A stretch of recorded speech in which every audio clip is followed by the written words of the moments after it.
When people ask you to describe who someone is when you're playing a character, it's very tempting to reduce it to a kind of one snappy line. And that's as dishonest as when people reduce themselves to snappy lines, though people still do it. People say, oh, I'm fun, I'm breezy, I'm a Sagittarius. And it's just, you know, it's just something they say. It's not necessarily true. It's just something that just gets conversation moving. He's many, many, many things. He's very contradictory. My name's Zen. And to me, what really struck me when I was reading the scripts and when I read the books, he's a guy. And that might not sound that unusual, but it's rare to come across that something's written in that kind of flesh and blood way. That he's not that great, you know. He's kind of cool, and then, like in real life, the moment after he's been cool, he'll ruin it by doing something uncool, you know. Like, he's very, very honest, and he's not. He's got great principles, and then he's got some rubbish principles. All I mean by that is, he read like I feel about myself, you know, and the fact that he isn't a winner. There's something I'm slightly repulsed by in television cops. There's kind of like, you know, you're going down, McKenna, and the kind of,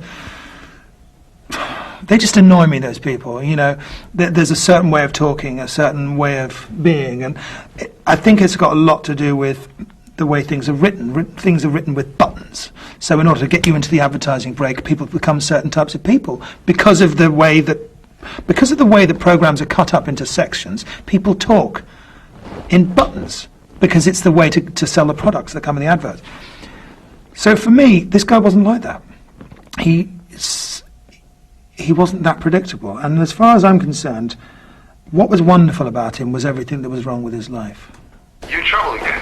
Yeah, I think so. What I loved about playing him was how he wasn't always in the know. You must be out of your mind. No. There was stuff he didn't know. He wasn't always the guy with the upper hand. He was often, and when it was most appealing to me, not the guy with the upper hand.